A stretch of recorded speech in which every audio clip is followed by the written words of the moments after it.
Guys, मुझे आशा है कि मेरी दो वीडियोस को आपको देखकर काफ़ी संतुष्टि हुई होगी।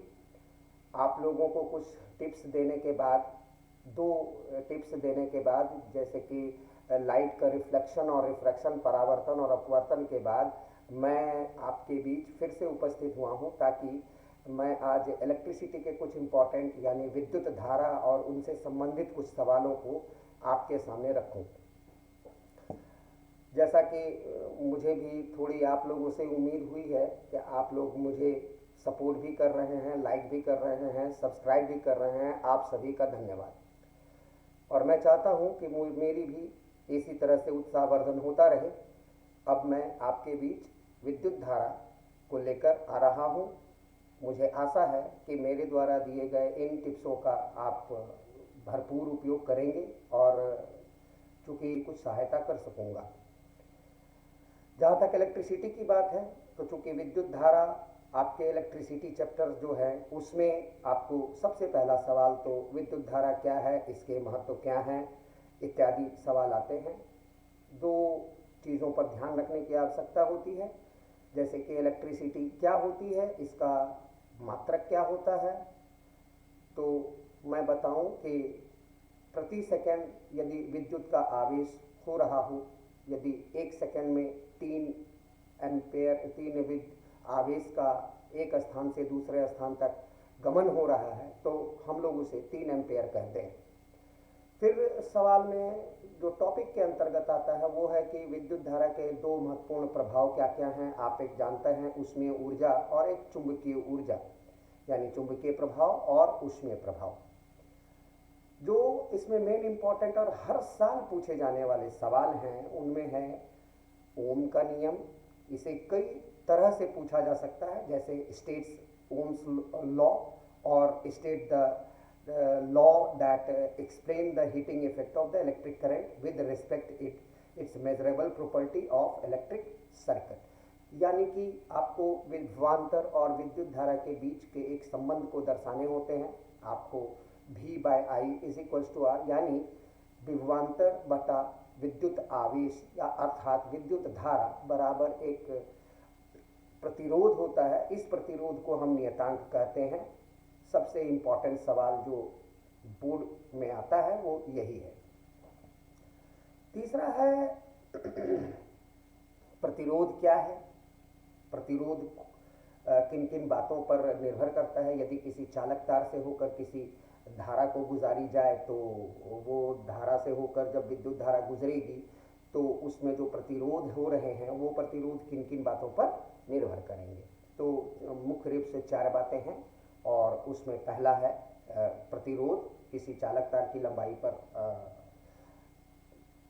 आधारित होता है, उस पर निर्भर होता है। दूसरा है कि तार की मोटाई अर्थात cross section area of the wire, ये दूसरा टॉपिक है। और तीसरा है कि प्रतिरोधकता, आप हिंदी में बोलते हैं और अंग्रेजी में इसे रेजिस्टिविटी बोलते हैं।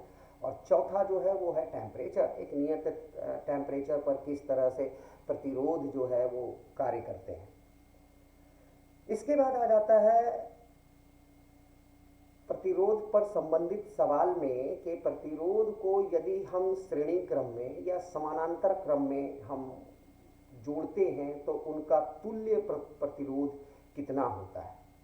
ये जो तुल्य प्रतिरोध है वो है R, और प्रतिरोध को जब हम श्रेणी क्रम में जोड़ते हैं अर्थात जब एक ही के साथ दूसरा, दूसरे के साथ तीसरा, तीसरे के साथ चौथा, अर्थात इस तरह से जोड़ते जाते हैं तो फिर इस तरह की धारा को, इस तरह के संयोजन को हम श्रेणी क्रम संयोजन कहते हैं। ये भी सवाल आता है कि इसके आप सूत्र को सिद्ध कर दें। चौथा टॉपिक हो जाता है इसी के साथ कि समानांतर रेखा में जब हम एक से दूसरे, दूसरे से तीसरे, कुछ ऊपर नीचे एक सिरे से दूसरे सिरे के बीच जोड़ते हैं एक तार के माध्यम से या किसी और तरीके से भी, तो हम इसे कहते हैं समानांतर क्रम संयोजन। इसमें जो आपका सवाल है वो श्रेणी क्रम पे शायद आपका जो न्यूमेरिकल सवाल होते हैं वो आपको आएंगे और इसी तरह से ये सवाल आगे बढ़ेगा। तो समानांतर क्रम में जब आप आएंगे तो वो होता है 1/r is equals to 1/r1 plus 1/r2 plus 1/r3 और इस तरह से आगे बढ़ते चले जाता है। और जब श्रेणी क्रम में बात आती है तो r is equals to r1 plus r2 plus r3 dot dot dot dot dot. अगर आप लोग कहेंगे तो मैं एक दूसरे वीडियो में इनका एक पूरा फॉर्मूला के साथ इनसे कैसे सिद्ध करना है मैं उसका नोट्स बनाकर आप लोगों को रख दूंगा। चौथा है फ्यूज। आप फ्यूज से तो वाकिफ ही होंगे। ये फ्यूज जो है वो छोटी सी पतली सी तार होती है जो दो सिरों के बीच एक लिंक का एक पूल का काम करती है, वो फ्यूज के बारे में है। चौथा है कि इसमें जो दूसरे सवाल आते हैं वो है ये कि जो हमारा लोहा का कोई बॉडी बना हुआ हो, कोई विद्युत अप्लायंस बनी हुई हो, तो उसमें 3 प्लग वाले तार क्यों जुड़े होते हैं, जबकि बल्ब में ऐसा कुछ नहीं होता। बल्ब में सिर्फ 2 तार से ही काम चल जाता है। तो ये कुछ तीसरा चौथा सवाल आ गया। आपको जो है इसमें मुख्य रूप से कभी कभी न्यूमेरिकल में ये सवाल पूछे जाते हैं कि एक तार दी गई है आप लोगों को, उसको 3 भागों में कट कर दिया गया है और एक भाग जो है पूरा और एक भाग जो 3 भाग जो कटा गया है उसे श्रेणी क्रम में या समांतर क्रम में यदि जोड़ा जाए तो उनके बीच का जो तुल्य प्रतिरोध है उसका अनुपात क्या होगा। ये चौथा सवाल हो गया। इसके बाद है डिफाइन पोटेंशियल डिफरेंस अर्थात विभवांतर। विभवांतर भी 2 सिरों के बीच का जब आवेश एक स्थान से दूसरे स्थान तक जाने में जो कार्य करता है उसे ही हम विभवांतर कहते हैं। इसके बाद आ जाता है कुछ आपको जूल्स लॉ ऑफ हीटिंग, आपको इससे बहुत अच्छे से वाकिफ है। H is equals to I²RT। यहाँ सवाल ये काफ़ी बार पूछा गया है, जूल्स लॉ ऑफ हीटिंग क्या है, माने ऊष्मीय प्रभाव क्या है जूल साहब के, तो वो आपको लिखने पड़ेंगे। उसका विशेष ध्यान रखना पड़ेगा आपको कि उसके लिए भी एक नोट्स बना लेंगे आप लोग, आपके बुक में होता है। इसको अगर आप ध्यानपूर्वक इसे देखेंगे वो I, R और T के बीच का एक रिलेशन है, कभी कभी ये जूल्स लॉ का रिलेशन भी पूछ लिया जाता है। इसके बाद टॉपिक आ जाता है हमारा मैग्नेटिक लाइन ऑफ फोर्स, जो कि थोड़ी अगले चैप्टर पर मैं मूव कर गया हूँ, बट ये सवाल भी काफ़ी बार पूछे गए हैं कि एक जो सोलोनाइड होता है, जो तार का एक समूह होता है जो इस तरह बने होते हैं, गोल गोल जैसा बना होता है, इसमें जब विद्युत धारा गुजारी जाती है तो चुंबक के इसके जो लाइन है, चुंबकीय क्षेत्र जो बन रहा होता है, उस चुंबकीय क्षेत्र का प्रभाव क्या है, कैसा होता है, ये किधर से आता है और किधर की ओर जाता है। यदि हम बैटरी के सिरों को बदल दें तो उसमें किस तरह से ये जो है इलेक्ट्रिक मैग्नेटिक फील्ड बन रहे हैं, यानी चुंबकीय जो क्षेत्र बन रहे हैं वो किस तरह से प्रभावित होंगे।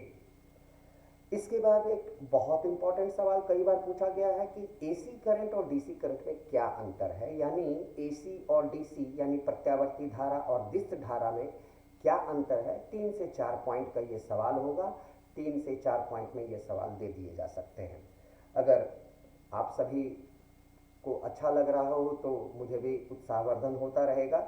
आप मुझे लाइक भी करें, शेयर भी करें, मेरी आशा है कि आप लोग मुझे काफ़ी सपोर्ट करेंगे। इसके बाद है कि वो जो ओम के नियम के बारे में मैंने बात की थी, उसी में एक छोटा सा सवाल है कि भाई उन ओम के नियम में क्या नियतांक रहता है, कौन सी ऐसी चीज है जो नियतांक रहती है, यानी विच quantity remains constant in Ohm's law. इसको एक्सप्लेन भी करना पड़ेगा, यानी फिर से उसी जो रिश्ते की बात है, संबंध की बात है, I, V और R के बीच का संबंध आपको बताना पड़ जाएगा। इसको जो है आप साबित भी करेंगे, कुछ एक्सप्लेनेशन दे देता है, ग्राफ के माध्यम से एक्सप्लेन करने के लिए आपको कह देता है कि भाई x और y पर दो आपको दिया गया, एक तरफ विभवांतर एक तरफ विद्युत आवेश, तो दोनों के बीच एक छोटी सी लाइन आपको क्या प्रदर्शित करती है। और सबसे अंत में मैं टॉपिक को लास्ट करना चाहूँगा। टॉपिक के सबसे अंत में जो बात आती है वो है डिफाइन इलेक्ट्रिक पावर। पावर के कई सारे फॉर्मूलाज हैं, इसमें कई सारे न्यूमेरिकल्स आपसे पूछे जा सकते हैं, आप जरा ध्यान देंगे इन पर।